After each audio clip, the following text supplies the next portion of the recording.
Namaku Jepri. Saat ini aku sudah berusia 24 tahun. Aku baru saja lulus kuliah. Saat ini aku sedang bekerja di sebuah toko percetakan. Bukan sebuah pekerjaan yang aku inginkan sih sebenarnya. Tapi sudah berkali-kali aku mencoba melamar pekerjaan di berbagai tempat. Namun tidak ada satupun lamaranku yang diterima. Sudah hampir 5 bulan aku bekerja di toko percetakan ini. Sebuah toko percetakan yang tidak terlalu besar. Hanya ada 3 orang pekerja yang bekerja di sini. Pemiliknya adalah seorang laki-laki yang aku perkirakan sudah berusia 35 tahun lebih. Namanya Pak Brata. Dan setahuku, dia belum menikah. Bahkan dia masih tinggal sendirian di ruko yang sekaligus merupakan tempat usaha percetakannya ini.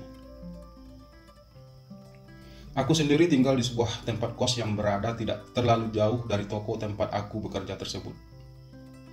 Sebenarnya itu adalah tempat kos saat aku masih kuliah dulu. Dan karena aku masih memutuskan untuk tetap tinggal di kota ini, sembari aku mencari pekerjaan, maka aku memilih untuk tetap tinggal di kos tersebut. Selain karena murah, aku juga sudah cukup kenal dengan pemilik kos tersebut. Pak Brata, bosku tersebut, adalah seorang yang cukup ramah dan selalu baik kepada para pekerjanya. Dia juga termasuk orang yang humoris. Secara fisik, Pak Brata juga terlihat cukup menarik. Wajahnya tampan dan postur tubuhnya cukup atletis. Hal itu justru membuat aku jadi sering bertanya-tanya sendiri, kenapa Pak Brata belum menikah? Padahal usianya sudah cukup matang. Kehidupannya secara ekonomi juga sudah cukup mapan. Ditambah lagi, ia juga memiliki wajah yang tampan. Aku yakin pasti banyak wanita di luar sana yang suka sama Pak Brata. Tapi entah mengapa, ia masih tetap bertahan dengan status jomblonya. Tapi begitulah Pak Brata yang aku kenal. Ia terlihat nyaman dengan kesendiriannya. Kami para pekerjanya tidak pernah berani untuk mempertanyakan hal tersebut.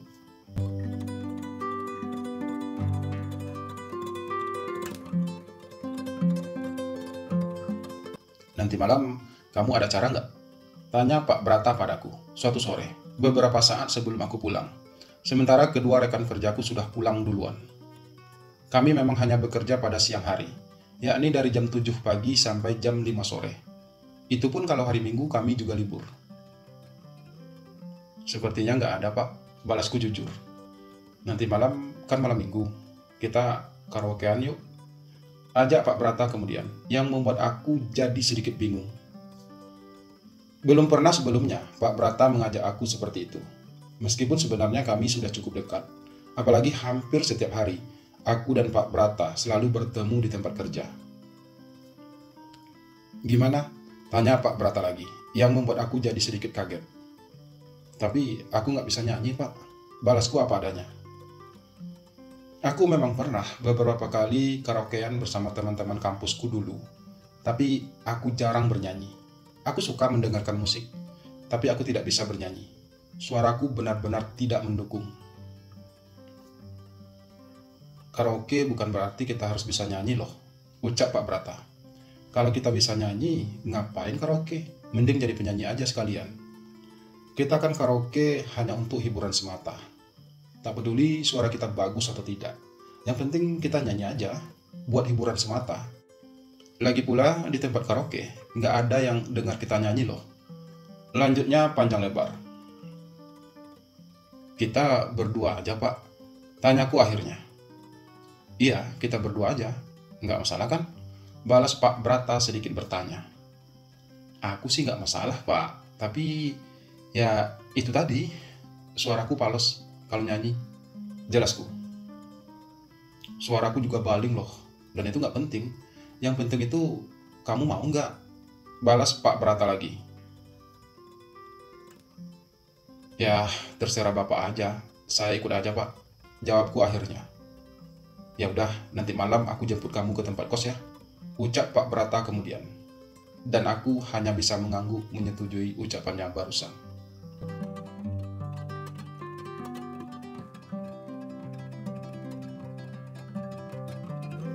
Malam itu, dengan menggunakan mobil Terios miliknya, Pak Brata pun menjemputku ke kos. Lalu kami pun langsung menuju salah satu tempat karaoke di kota tersebut. Sesampai di sana, Pak Brata langsung memesan sebuah ruangan untuk kami. Ia juga memesan beberapa minuman dan makanan untuk kami. Sebenarnya aku merasa sungkan harus berkaraokean bersama bosku sendiri. Apalagi hanya ada kami berdua. Berada berdua di ruangan tersebut membuat aku jadi serba salah. Tapi karena Pak Brata terlihat sangat santai, aku pun mencoba menikmati hal tersebut. "Jadi, kamu gak punya pacar?" tanya Pak Brata di antara jeda lagu yang ia nyanyikan. "Enggak, Pak," balasku singkat. "Kalau begitu, bagaimana kalau aku aja yang jadi pacar kamu?" tanyanya lagi, yang membuatku jadi sedikit bingung. "Maksudnya, Pak?" tanyaku dengan nada heran. Mulanya aku hanya menganggap ucapan Pak Brata tersebut hanya sekedar bercanda. Apalagi Pak Brata memang suka bercanda orangnya. "Iya, kita pacaran. Kan kita sama-sama jomblo," ucap Pak Brata lagi. "Tapi kita kan sama-sama cowok, Pak," balasku mulai merasa risih. "Emangnya salah ya kalau cowok pacaran sama cowok?" Pak Brata bertanya lagi. "Ya salah lah, Pak. Itu kan gak normal namanya. Seharusnya kan cowok itu pacarannya sama cewek, bukan sama cowok," balasku sedikit sengit. "Itu artinya kamu nolak saya?" balas Pak Brata. "Iya jelaslah saya nolak, Pak. Saya kan cowok normal, bukan homo," ucapku masih terdengar sengit.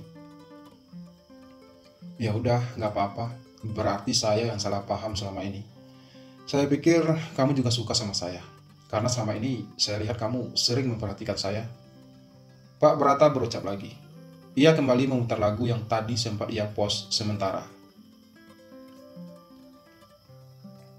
Untuk selanjutnya, Pak Brata sibuk menyanyikan beberapa buah lagu. Sementara aku hanya bisa terdiam. Aku menjadi bingung sendiri. Aku hanya tidak menyangka kalau ternyata Pak Brata adalah seorang gay. "Padahal kalau kamu mau, aku mau ngajak kamu tinggal di tempatku. Jadi kamu gak perlu lagi bayar kos setiap bulannya. Gaji kamu juga bakal aku tambah. Lagi pula gak ada ruginya juga loh buat kamu kalau kamu mau jadi pacarku." Tiba-tiba Pak Brata berucap lagi, sesaat setelah ia menyanyikan lagu terakhirnya. Tapi aku tidak membalas ucapannya tersebut. Pengakuan Pak Brata barusan benar-benar membuatku merasa shock. Sepanjang perjalanan dari tempat karaoke sampai ke kosku, aku hanya diam. Bahkan saat sampai di kos pun, aku tetap tidak mengucapkan sepatah kata pun. Aku hanya terdiam.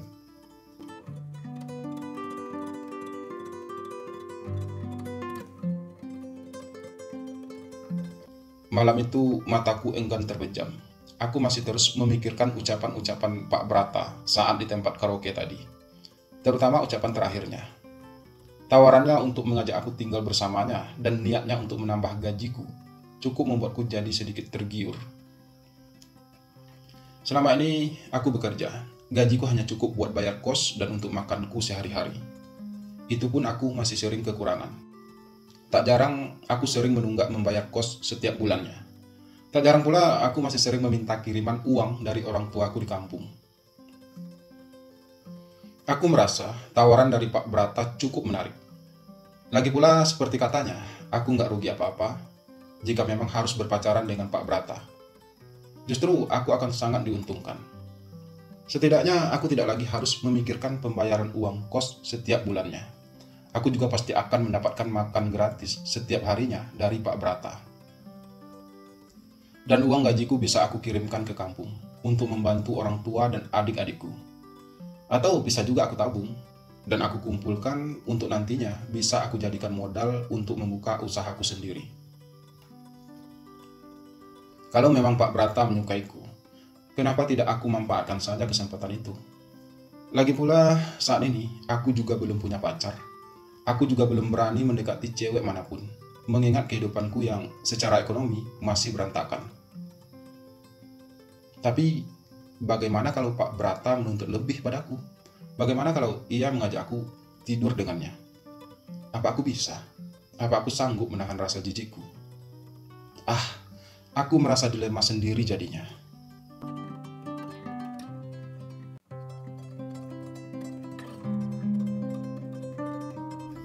Hari itu hari Senin.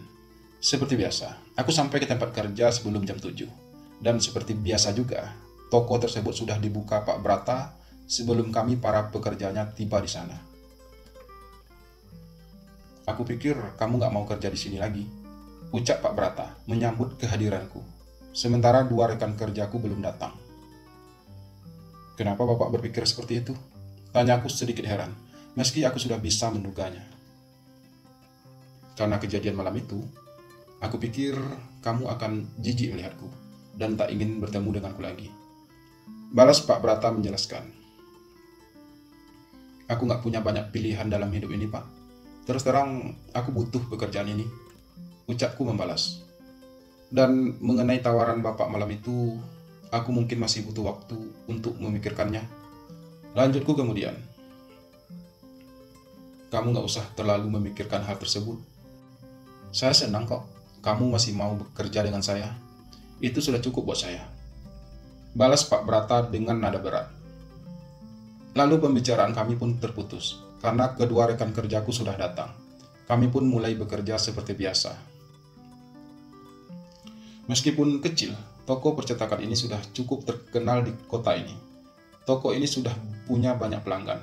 Bahkan kami sering mendapatkan orderan yang cukup besar dari para pejabat di kota ini. Karena itu, hampir setiap hari, selalu saja ada yang harus kami kerjakan. Selalu saja ada orderan setiap harinya. Pak Brata sendiri sering bekerja hingga malam. Ia juga sering membuka toko ini meskipun hari Minggu. Tapi ia tidak pernah meminta kami untuk lembur ataupun harus bekerja di hari Minggu. Hari itu aku bekerja tidak seperti biasanya, karena pikiranku masih terus terganggu oleh ucapan-ucapan Pak Brata. Aku jadi kurang fokus. Hingga tanpa aku sadari, salah satu jariku terjepit mesin percetakan dan mengeluarkan darah yang cukup banyak. Kedua rekan kerjaku dan juga Pak Brata segera membantuku. Lukanya sebenarnya tidak terlalu parah. Hanya saja Pak Brata bersikeras untuk membawa aku ke klinik yang berada di dekat toko tersebut. Setelah mendapatkan perawatan dan sudah mulai mendingan, Pak Brata meminta aku untuk beristirahat di kamarnya di lantai atas. Dengan perasaan sungkan, aku pun terpaksa memasuki kamar tersebut dan berbaring di atas kasur empuk milik Pak Brata. Malam itu, Pak Brata pun tidak mengizinkan aku untuk pulang ke kos. Ia juga membelikan makan malam. Ia meminta aku untuk tidur di tempatnya malam itu. Kalau di kos kan kamu sendirian, takutnya nanti kalau terjadi apa-apa sama luka kamu mau minta tolong sama siapa? Kalau di sini, kamu tenang aja. Aku akan jaga kamu. Kalau kamu ada perlu apa-apa, kamu ngomong aja langsung. Jelas Pak Brata beralasan saat ia meminta aku untuk tidak pulang malam itu. Aku pun tidak bisa menolak permintaan tersebut. Sejujurnya, ada benarnya ucapan Pak Brata barusan. Kalau di kos nantinya, aku akan merasa sungkan kalau harus minta bantu sama ibu kos, apalagi sama teman-teman kos lainnya. Malam itu Pak Brata merawatku dengan sangat baik. Dia hampir tidak tertidur, hanya untuk memastikan kalau aku baik-baik saja. Sebenarnya aku memang masih merasa sakit, apalagi saat sudah tengah malam. Tapi aku berusaha tetap terlihat baik-baik saja, karena aku tidak ingin membuat Pak Brata merasa cemas dengan keadaanku. Tapi tetap saja, aku tidak bisa menahan rasa sakit itu. Bahkan aku merasa demam tiba-tiba. Pak Brata pun berusaha membantuku.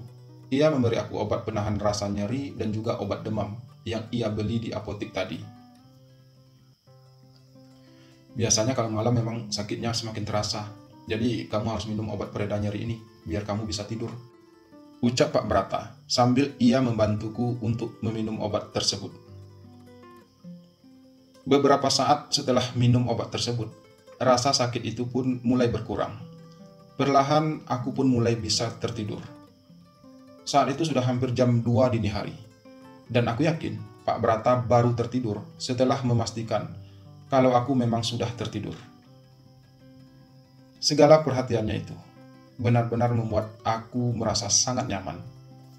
dan aku seakan menemukan rumah untuk tempat aku berlindung.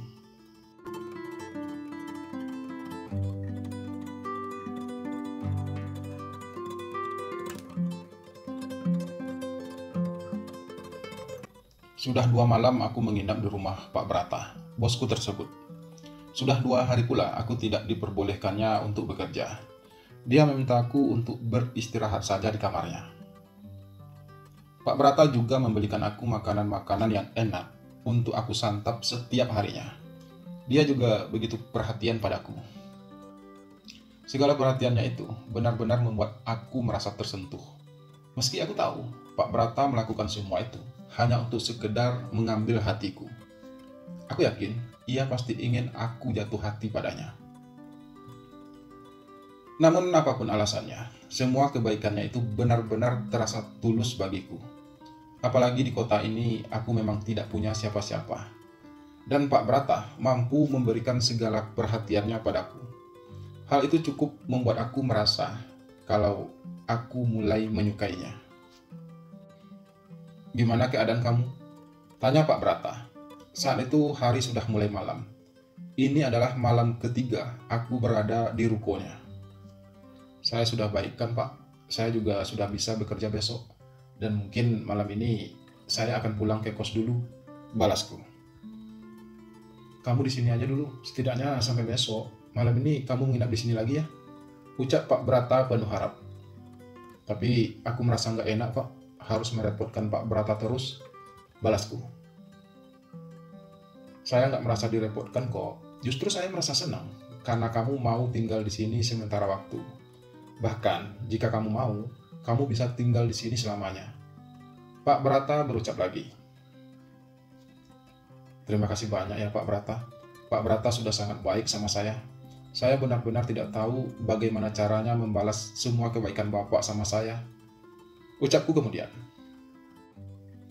"Kamu jangan terlalu memikirkan hal tersebut. Semua itu aku lakukan karena aku menyayangi kamu. Aku benar-benar mencintai kamu, Jeffrey," balas Pak Brata penuh perasaan. "Tapi aku belum bisa membalas perasaan Bapak padaku. Aku masih butuh waktu untuk memikirkannya," ucapku membalas. "Aku memberikan kamu waktu yang seluas-luasnya, Jeff, untuk memikirkan hal itu. Hanya saja aku ingin kamu tetap mau bekerja bersama saya. Karena hanya dengan melihatmu, aku sudah merasa bahagia," ucap Pak Brata selanjutnya. "Iya Pak, saya akan tetap bekerja bersama Bapak. Tapi saya tetap butuh waktu. Saya tidak ingin gegabah dalam mengambil keputusan, terutama soal hati," balasku apa adanya. "Ya udah, sekarang kamu makan ya.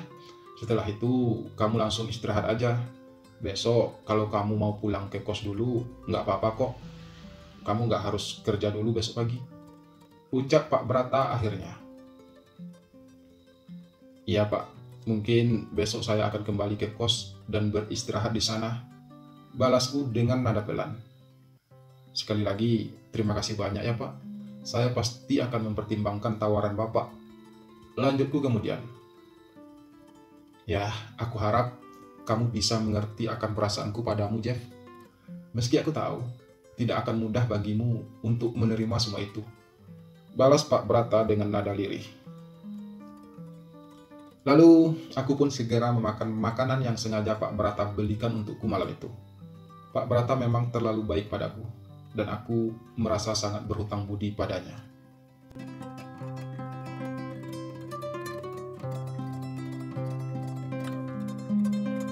Keesokan paginya, aku pun memutuskan untuk kembali ke kosku, sembari memikirkan tawaran dari Pak Brata, mempertimbangkan segala sesuatunya. "Dari mana saja kamu, Jeff?" suara ibu kos mengagetkanku saat aku hendak masuk ke kamar kosku. "Kamu sengaja menghindar ya? Karena udah 2 bulan kamu belum bayar kos," lanjutnya. Aku menghentikan langkahku dan berdiri berhadapan dengan ibu kos yang terus menatapku penuh tanya. "Maaf Bu, kemarin saya mengalami kecelakaan kecil, jadi nggak bisa pulang ke kos," balasku jujur. "Kamu jangan cari-cari alasan, Jeff. Bilang aja kalau kamu nggak mau saya mintai uang kos," Dan saya harap sekarang kamu sudah punya uangnya. Karena ini udah lebih dari 2 bulan loh, kamu belum bayar kos. Ucap ibu kos lagi. Maaf bu, saya belum punya uangnya. Saya minta waktu 1 minggu lagi ya. Balasku dengan nada pelan. Maaf Jeff, tapi kamu kan tahu peraturan di sini. Apalagi kamu juga sudah bertahun-tahun ngekos di sini. Jadi kalau sampai malam ini kamu belum juga bisa bayar, kamu harus segera pindah dari sini Jeff. Ucap ibu kos kemudian. Setelah berkata demikian, ibu kos pun segera pergi meninggalkanku. Sementara aku masih termangu memikirkan itu semua. Aku tahu, sejak aku mulai ngekos di sini, sejak kuliah dulu, ibu kos memang sudah menegaskan hal tersebut. Sudah banyak penghuni kos di sini yang diusirnya karena telat membayar kos. Aku juga sempat pernah diusir, tapi karena aku adalah penghuni lama, ibu kos selalu memberi aku waktu lebih. Tapi sekarang, waktu yang diberikan padaku sudah cukup panjang. Ibu kos sudah berkali-kali memperingatiku. Namun hingga saat ini, aku belum juga mendapatkan uang untuk membayar kos. Uang gaji yang aku terima bulan lalu dan bulan ini, sudah aku kirimkan kepada orang tuaku di kampung. Kebetulan adik-adikku lagi butuh biaya banyak untuk melanjutkan sekolah mereka. Jadi aku terpaksa mengirimkan sebagian gajiku untuk membantu biaya sekolah adik-adikku. Aku juga tidak mungkin meminta kiriman uang dari orang tuaku lagi, karena aku tahu saat ini mereka butuh uang banyak untuk melanjutkan sekolah adik-adikku. Dan aku benar-benar tidak punya uang saat ini untuk membayar uang kos. Mungkin memang lebih baik aku menerima saja tawaran dari Pak Brata. Sepertinya itu jalan satu-satunya bagiku saat ini untuk aku menyelamatkan hidupku di kota besar ini. Lagi pula Pak Brata orang baik, hanya seleranya saja yang sedikit menyimpang, dan hal itu tidaklah terlalu merugikanku. Aku mungkin akan kehilangan harga diriku, tapi aku benar-benar tidak punya pilihan lain. Aku memang harus sedikit berkorban untuk mendapatkan hidup yang lebih baik. Karena itu, aku pun memutuskan untuk mengemasi barang-barangku. Aku harus segera pergi dari kos ini sebelum ibu kos datang lagi menemuiku untuk meminta uang kos padaku. Aku pun pergi secara diam-diam, tanpa berpamitan pada siapapun, terutama pada ibu kos. Aku merasa menjadi seorang pengecut malam itu. Aku merasa tak berdaya melawan keadaan. Aku harus pergi sebelum ibu kos benar-benar mengusirku. Aku sengaja pergi agak sedikit malam, agar ibu kos tidak memergokiku. Aku hanya membawa beberapa barang milikku yang sekiranya masih aku butuhkan, terutama pakaianku. Lalu aku pun segera menuju tempat Pak Brata. Dan sesampai di sana, aku pun mengetuk pintu ruko tersebut. Aku hanya berharap Pak Brata belum tertidur. Dan seperti harapanku, setelah mengetuk pintu beberapa kali, Pak Brata pun membukakan pintu ruko tersebut. Aku berusaha untuk tersenyum menghadapinya. Jeffrey, ada apa? Malam-malam kamu datang ke sini, bawa barang sebanyak ini? Tanya Pak Brata saat ia sudah berdiri di ambang pintu. Saya boleh tinggal di sini, Pak. Balasku bertanya. Kamu diusir? Tanya Pak Brata lagi. Iya, Pak. Saya sudah 2 bulan tidak bayar kos. Apa tawaran Pak Brata masih berlaku? Balasku dengan diakhiri sebuah pertanyaan. Pintu rumahku dan pintu hatiku selalu terbuka untuk kamu, Jeff. Kamu masuk aja. Ucap Pak Brata kemudian. Lalu aku pun segera masuk dan mengikuti langkah Pak Brata menuju kamarnya.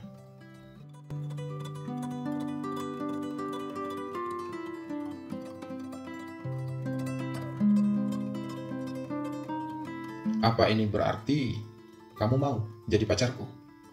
Tanya Pak Brata saat kami sudah berada di dalam kamarnya. Iya, saya mau, Pak. Apalagi Pak Brata sudah sangat baik sama saya. Balasku. Apa kamu sudah memikirkan hal ini? Pak Brata bertanya lagi. Sudah, Pak. Rasanya seperti yang Pak Brata bilang. Nggak ada ruginya juga bagi saya kalau saya menjadi pacar Pak Brata. Balasku lagi. Jadi mulai malam ini kita pacaran. Ucap Pak Brata sedikit bertanya. Iya Pak, jika hal itu yang Bapak inginkan. Balasku setengah ragu. Oke, kalau gitu saya boleh dong peluk kamu. Kan kamu udah jadi pacar aku. Ucap Pak Brata, terdengar sedikit genit. Sebenarnya aku merasa geli mendengar kalimat itu. Sebenarnya aku belum siap untuk semua ini. Tapi aku tidak punya pilihan lain saat ini. Karena itu aku membiarkan saja Pak Brata melakukan keinginannya padaku. Aku sangat mencintai kamu, Jeffrey. Kamu adalah laki-laki paling tampan yang pernah aku kenal. Pak Brata mulai menggombaliku. Rasanya saat itu aku pengen muntah. Tapi aku berusaha untuk tetap tersenyum dan berusaha untuk terlihat senang mendengarnya. Aku belum pernah melakukan hal ini, Pak. Jadi aku harap Bapak bisa mengerti kalau aku masih terlalu kaku. Ucapku, sekedar mengingatkan Pak Brata. Kamu tenang aja, Jeff. Aku jamin kamu pasti tidak akan pernah menyesali ini. Balas Pak Brata. Dan perlahan Pak Brata pun mulai mendekatiku. Ia mulai melakukan aksinya padaku. Aku yang masih merasa jijik dan belum berpengalaman apa-apa dalam hal tersebut hanya bisa pasrah, membiarkan semuanya terjadi begitu saja.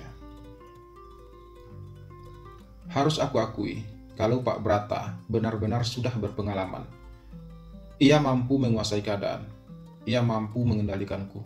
Ia berusaha membuat aku merasa terkesan. Ia melakukannya dengan penuh perasaan. Aku merasa dipuja. Aku merasa disanjung. Dan pada akhirnya, semua mengalir apa adanya. Aku pun mulai terbuai dalam keindahan cinta yang dipersembahkan Pak Brata padaku. Segala rasa jijikku mulai hilang. Aku terhanyut, tenggelam dalam gelora rasa yang tak terhingga.